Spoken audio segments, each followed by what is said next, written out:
Hello, എല്ലാവർക്കും പുതിയൊരു വീഡിയോയിലേക്ക് സ്വാഗതം. അപ്പോൾ ഞാൻ ഇതിന് മുന്നേ ഒരു വീഡിയോ ചെയ്തിട്ടുണ്ടായിരുന്നു. പയ്യന്നൂർ BMHൽ നടന്നിട്ടുള്ള ഇഷ്യൂ ആയിട്ട് റിലേറ്റ് ചെയ്തിട്ടുള്ള ഒരു വീഡിയോ. അവിടെ പോകുന്ന ഒരു വ്യക്തി എന്ന നിലയ്ക്ക് എൻ്റെ എക്സ്പീരിയൻസ് ഞാൻ ഷെയർ ചെയ്തിട്ടുണ്ടായിരുന്നു. പക്ഷേ ഒരു വീഡിയോയിൽ തന്നെ എൻ്റെ എല്ലാ എക്സ്പീരിയൻസും എനിക്ക് ഷെയർ ചെയ്യാൻ പറ്റിയിട്ടില്ല. കാരണം എന്താ വെച്ചാൽ ഒരു വീഡിയോക്ക് ഒരു പരിമിതി ഉണ്ടല്ലേ.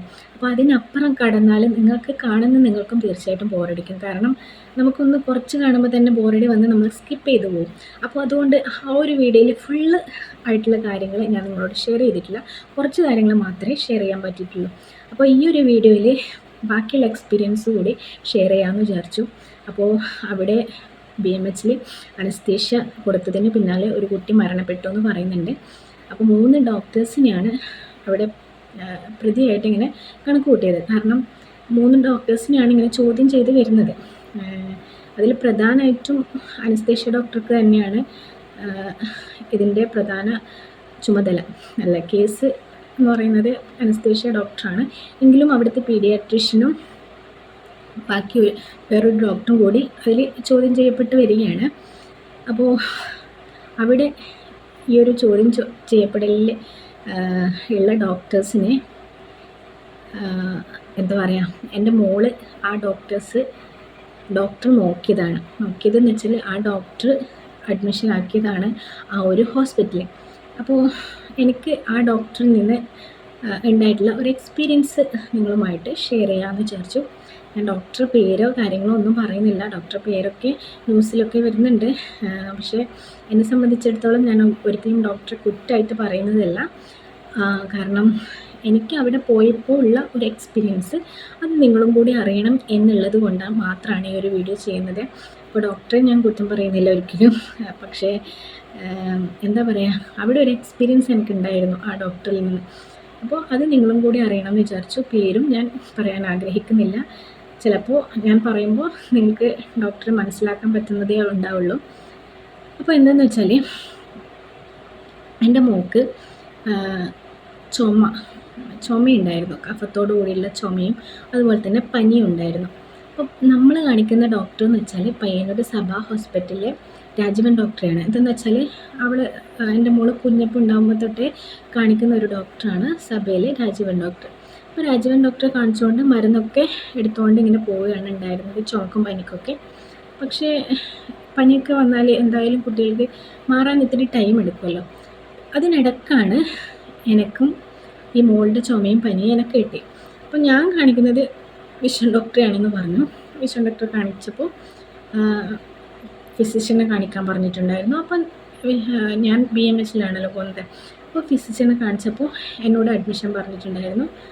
ഞാൻ അഡ്മിഷൻ എടുത്തു. കാരണം ഞാൻ അഡ്മിഷൻ എടുത്തു, BMHൽ അഡ്മിറ്റായി.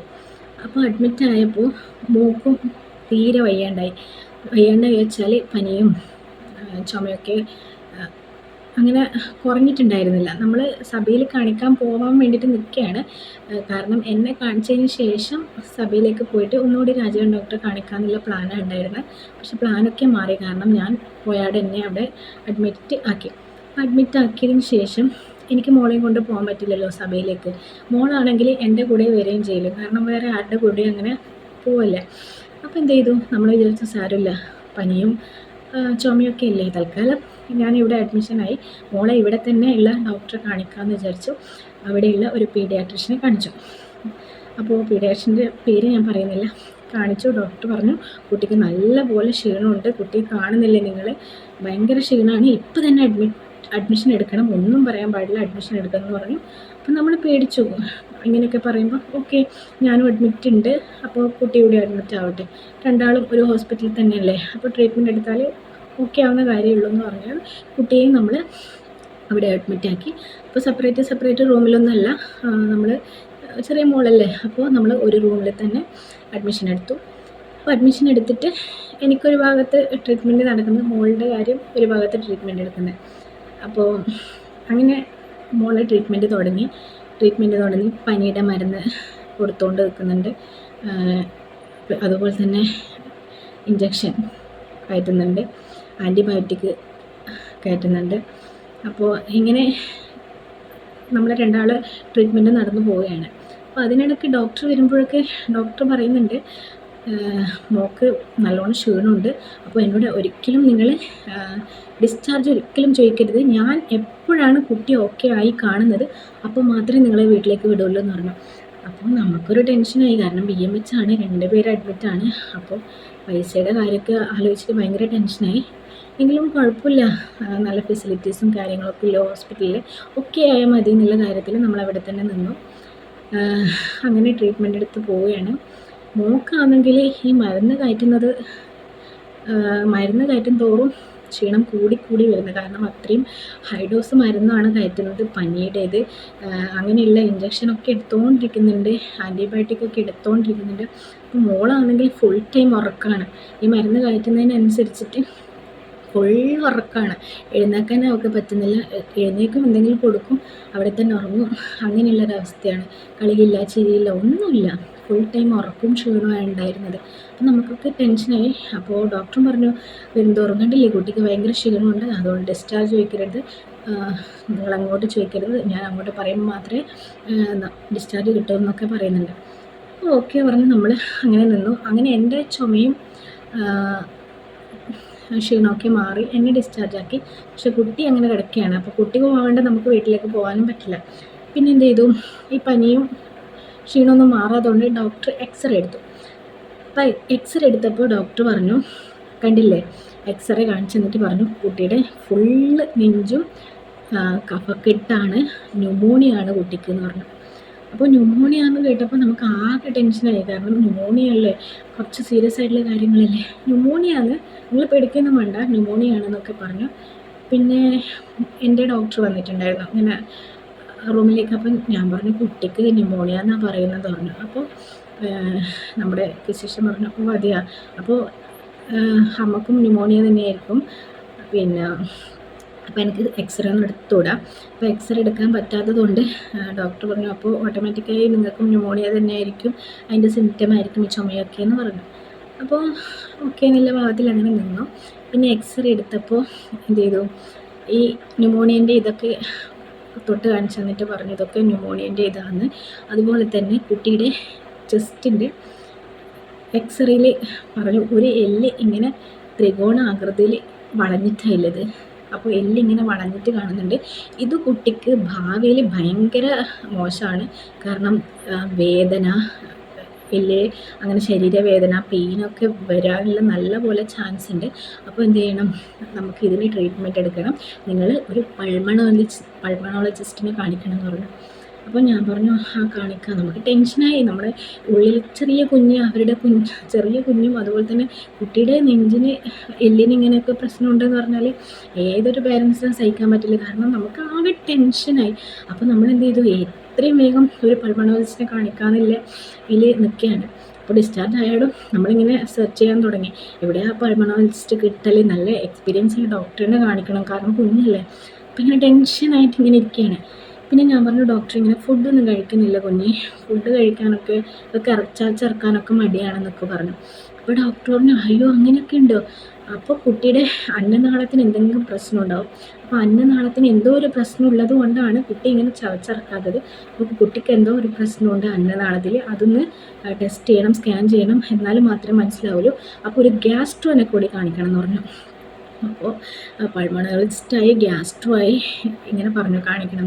അപ്പോൾ ഡോക്ടർ എന്നെ റെക്കമെൻഡ് ചെയ്തിട്ടുണ്ടായിരുന്നു വേറൊരു ഗ്യാസ്ട്രോനൊക്കെ. അപ്പോൾ നമ്മൾ ഓക്കെ പറഞ്ഞിട്ടുണ്ടായിരുന്നു.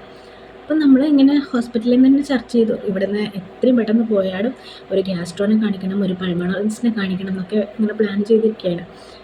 പിന്നെ നമ്മൾ വീട്ടിലെത്തിയിട്ട് നമ്മൾ വിചാരിച്ചു ഒരു ഡോക്ടറെ കൂടെ ഒപ്പീനിയൻ എടുക്കാം നമുക്ക്. അപ്പോൾ നമ്മൾ എന്ത് ചെയ്തു, കണ്ണൂർ ഉള്ളൊരു ഡോക്ടറുണ്ട്, കണ്ണൂർ മിംസിലുള്ള ഒരു ഡോക്ടറുണ്ട്. അപ്പോൾ അവിടെ നല്ല എക്സ്പീരിയൻസ് ഉള്ള ഡോക്ടറാണ്. ഞാൻ റിച്ചുവിന് എന്തെങ്കിലും ഉണ്ടെങ്കിൽ ഇടയ്ക്കൊക്കെ പോയി കാണിക്കുന്നൊരു ഡോക്ടറാണ് കണ്ണൂർ ഉള്ള ഡോക്ടർ നന്ദകുമാർ. അപ്പോൾ ഞാൻ നമ്മളെന്ത് ചെയ്തു, ആ ഡോക്ടറെ ഒന്ന് പോയി കാണിക്കാമെന്ന് വിചാരിച്ചു. അപ്പോൾ ആ കുട്ടികളുടെ ഡോക്ടറാണ് പീഡിയാട്രീഷ്യൻ. അപ്പോൾ അവരുടെ കൂടെ ഒപ്പീനിയൻ എടുത്തിട്ട് നമുക്കൊന്ന് കാണിക്കാമെന്ന് വിചാരിച്ചിട്ട് എക്സ്റേയും റിപ്പോർട്ടും കാര്യങ്ങളും ഒക്കെ ആയിട്ട് നമ്മൾ നന്ദകുമാർ ഡോക്ടറെ അടുത്ത് പോയി. കണ്ണൂർ ഡോക്ടർ റിപ്പോർട്ടൊക്കെ കാണിച്ചു കൊടുത്തു. അപ്പോൾ റിപ്പോർട്ടൊക്കെ നോക്കി എക്സ്റേ എടുത്താണ് ഡോക്ടർ പറഞ്ഞു ആ ചെറിയൊരു കഫക്കെട്ടിൻ്റെ പ്രശ്നമുണ്ട്, വേറെ പ്രശ്നമൊന്നുമില്ല, ചെറിയൊരു കഫക്കെട്ട് അത്രയേ ഉള്ളൂ അങ്ങനെ പറഞ്ഞു. ഞാൻ പറഞ്ഞു ഡോക്ടർ അവിടെ അഡ്മിറ്റായിട്ട് ഒരുപാട് ആൻറ്റിബയോട്ടിക്കും കാര്യങ്ങളൊക്കെ എടുത്തിന്. അപ്പോൾ ഡോക്ടർ ചിരിക്കുന്നുണ്ടായിരുന്നു, ഡോക്ടർ എക്സ്റേ നോക്കിയിട്ട് ചിരിക്കുന്നു.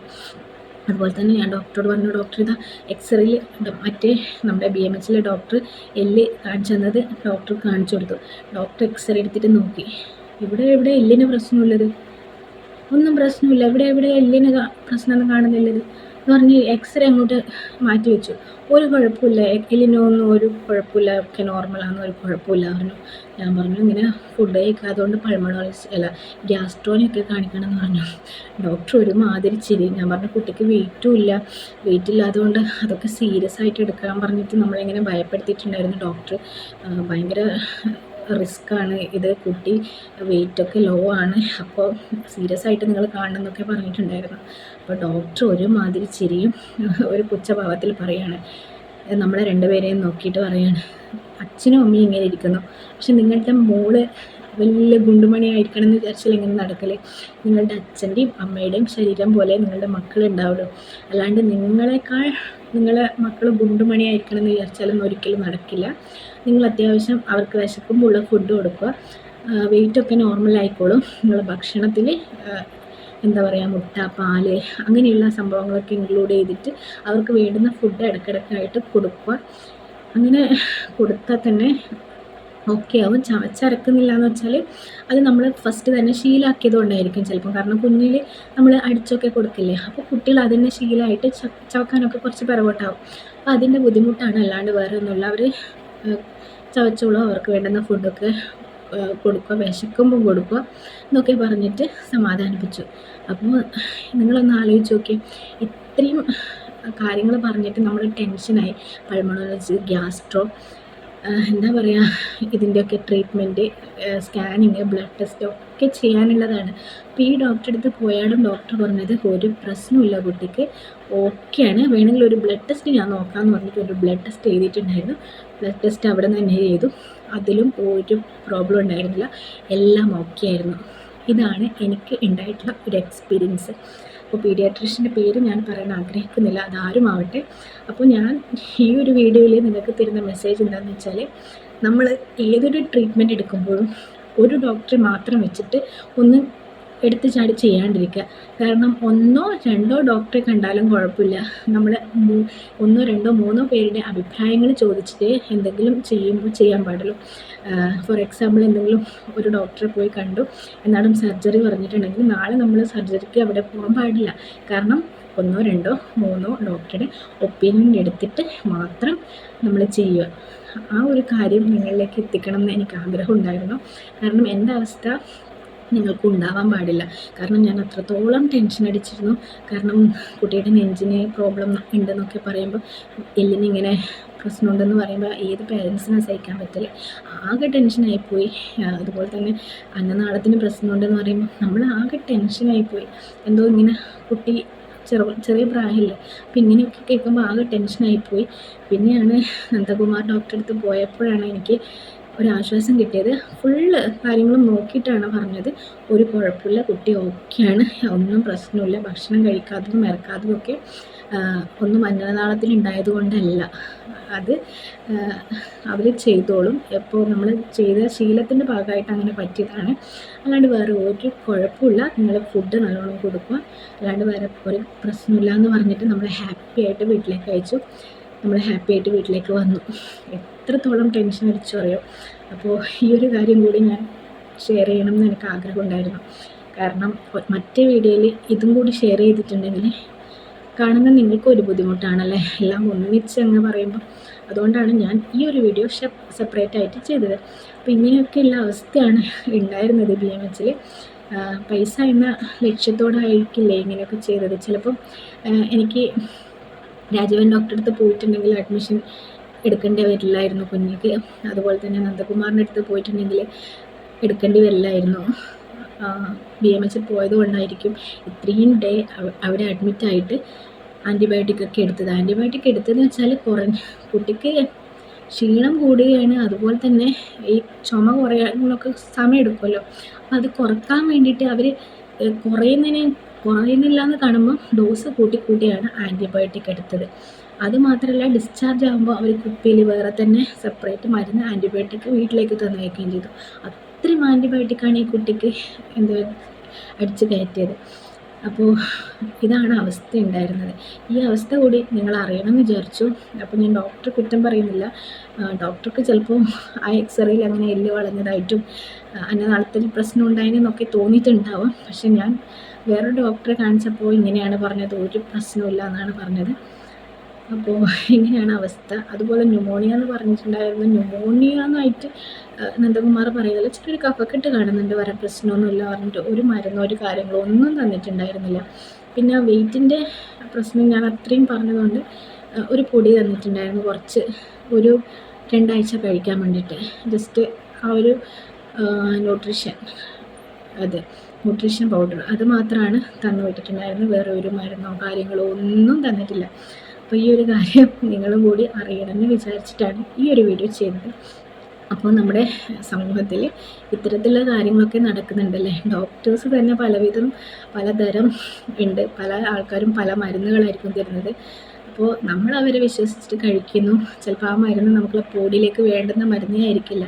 നമ്മൾ പോയി ഒരു മരുന്ന് തന്നു, അങ്ങനെയാണ് അവസ്ഥ അല്ലേ. അപ്പോൾ ഇപ്പം നമുക്ക് പറയുന്നുണ്ട്, ചെറിയൊരു വേദന വന്നാൽ തന്നെ അവർ വേദനയ്ക്ക് കാരണം കണ്ടുപിടിക്കാവുന്നതിന് പകരം വേദന നിൽക്കാനുള്ള മരുന്ന് അങ്ങനെ അടിച്ച് കയറ്റി ഇഞ്ചക്ഷനിലൂടെ കയറ്റിയിട്ട് വീട്ടിലേക്ക് പോയിക്കോ എന്ന് പറയുന്നുള്ള അവസ്ഥയാണ്. പിന്നെ ഇവർ അതിനെന്തുകൊണ്ട് വന്നു, എങ്ങനെയാണ്, ഒന്നും ചിന്തിക്കുന്നില്ല. തൽക്കാലം പോയി ഹൈ ഡോസ് മരുന്ന് തന്നു വിടുന്നു, ഇതാണ് അവസ്ഥ. ഇപ്പോൾ ഒട്ടുമിക്ക ഹോസ്പിറ്റലും അങ്ങനെയാണ് കാണുന്നതല്ലേ. പൈസ എന്നുള്ള ലക്ഷ്യത്തിലൂടെ മാത്രമാണ് പല ഹോസ്പിറ്റലുകളും മുന്നോട്ട് പോകുന്നത്. അപ്പോൾ നമ്മൾ മുൻകരുതലോട് കൂടി തന്നെ പോകണം. ഇങ്ങനെയൊക്കെ നടക്കുന്നുണ്ട്, അപ്പോൾ അതൊക്കെ അറിഞ്ഞുകൊണ്ട് തന്നെ പോകാൻ വേണ്ടിയിട്ട് ശ്രമിക്കുക. അപ്പോൾ ഈ ഒരു കുട്ടിക്ക് വന്ന അവസ്ഥ വേറെ ഒരാൾക്കും വരാണ്ടിരിക്കാൻ വേണ്ടിയിട്ട് നമുക്ക് പ്രാർത്ഥിക്കാം. നമ്മൾ എപ്പോഴും കെയർഫുള്ളായിട്ട് തന്നെ ഹോസ്പിറ്റലിലേക്ക് പോവുക. മോശം കാര്യങ്ങൾ കണ്ടാൽ പ്രതികരിക്കുക. എനിക്കൊക്കെ പ്രതികരിക്കാൻ ഭയങ്കര മടിയുള്ള കൂട്ടത്തിലാണ്. കാരണം പ്രതികരിച്ചാൽ എനിക്ക് അങ്ങനെയുള്ളൊരു ചിന്താഗതിയാണ്. അപ്പോൾ പ്രതികരിക്കേണ്ട സ്ഥലത്ത് നമ്മൾ പ്രതികരിക്കണം. അപ്പോൾ മാത്രമേ അതിൻ്റെ റിസൾട്ട് നമുക്ക് കിട്ടുള്ളൂ കേട്ടോ. അതും കൂടി ഒന്ന് മനസ്സിലാക്കി വെക്കുക. അപ്പോൾ ഈ ഒരു കാര്യം ഈ ഒരു വീഡിയോയിലൂടെ നിങ്ങൾ അറിയണം എന്നുള്ളതുകൊണ്ട് ഈ ഒരു വീഡിയോ ചെയ്തു. അപ്പോൾ വീണ്ടും കാണാം.